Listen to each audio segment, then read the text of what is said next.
What's up, y'all? It's your boy Warren G again. Just came back from the range. Gonna share some results of the topics of the last couple videos and basically what happened today. So I'm gonna start with the speeds and then we'll just kind of go what happened today. So April 26th is when I did my primer test, and the load that I decided to use was the 205M small match primers from Federal, and this was my 5-shot group uh, data or whatever from my round robin test. So average was 28, 24, ES of 28, and SD of 10. So today I went out. It is May the 17th, 75 degrees when I was out. Average of 25, 28, 25. SD of 9.1. So this is 19 shots though, instead of 5 shots. ES of 45, and I wrote 45 in red because you'll see why. But anyway, basically the same average. This is age 4350, so that all worked out just fine. So I'm happy with that load. I was shooting the 135 long range hybrid target from Berger at 28-25. So basically, like I was showing y'all last time, first shot, fifth shot, sixth shot, 10th shot, 11th, 15th. Those 19 shots that I shot with, actually there was 20, but the chrono didn't catch the first shot, so whatever. I didn't have it positioned correct. But anyway, these are my shots. So I had one low shot, 27.97, and on my third shot that the chrono caught. And my 18th shot, I had 28.42, which was my highest. So that is why I have a 45 ES. So, I mean, could have been undercharge, could have been overcharge.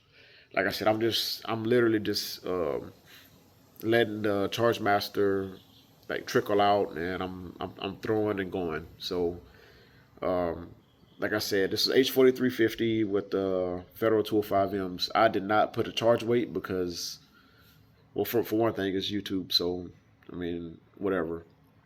It's not published, so I didn't include it. But anyway, there's my results.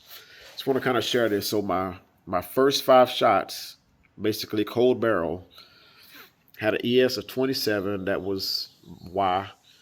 SD of 9, and a 28.14 average, which I talked about your barrel heating up and making your powder burn more efficiently. So 28.14 was my first 5-shot average. My second 5-shot average had an ES of 11, SD of 4, had a 28.27.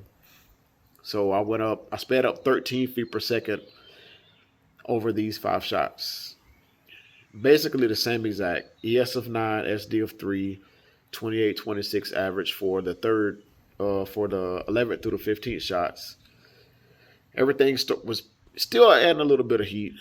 That one high shot, which was the highest one, 28.42, that raised my average up to 28.33.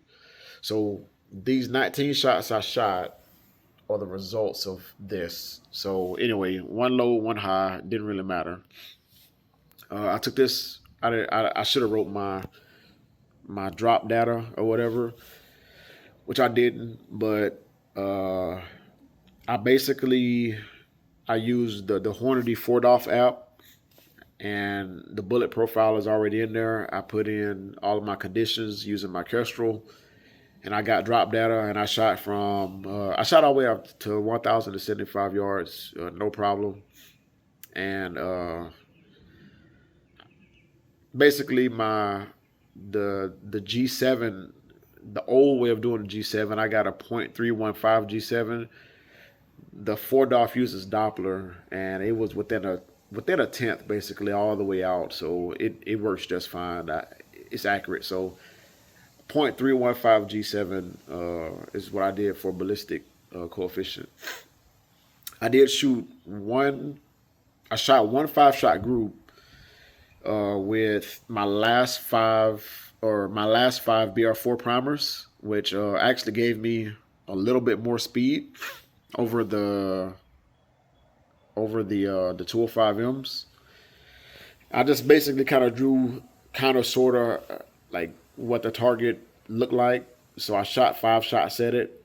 The wind was switching up. It was kind of back and forth. It was point 0.4. It was switching from about 3 to a 6 mile an hour wind. So when I got done with the 5 shot group, I measured with my reticle, and I would just figure I would come home and do the math. So 0.2 wide at 770 yards. Oh, so this group was shot at 770 yards. It was 0.2 tenths of a mil wide, or at 770, and it was 0.18 tall at 770. So it was a 5.4 inch wide group at 770 yards, which I'm fine with that with a gust and wind. And this one shot, basically I kind of drew it out. So this one shot dropped low, and that's why it was as tall as what it was, which is an indication that the bullet's in a happy spot. My load is in a happy spot, because you always hear people talk about waterline. So these 4 were basically waterline, just a little bit higher, because like I said, I had more velocity over my 205M load.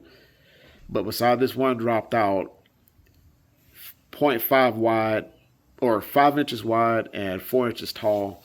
So it's a good load, and basically it's easy. It's just math. It's just math to figure out how many inches in mils. So overall, pretty good. I didn't do any load data, or I should say I didn't do any load development with this, besides I just picked a random charge. I threw it.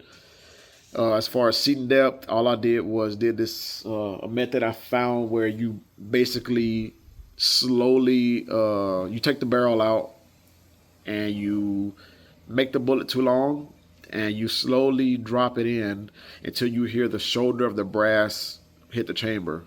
And then once I got it to where I wasn't jamming, that's my seating depth. So I don't know if it's jumping, I don't know if it's touching, I don't know if it's jumping in a maximum of 5 thousandths, and it's minimum it's touching. So anywhere from 5,000 to touch is where all of this data is from that I've made over the 25 Creed.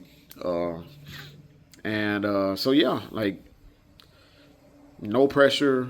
It's a safe load. All the metrics are good. I'm just gonna run it. Like I'm just gonna call this load good to go, and we're just gonna run it. Maybe next time, just depending, I may try to get out my long range camera and try to record some stuff. But overall, I'm happy with all the results. And by the way, this is with Peterson brass. So anyway, it's kind of like I said, just kind of documenting the progress and the process I've came up with so far. So good to go, and yeah, see y'all on the next one. Peace.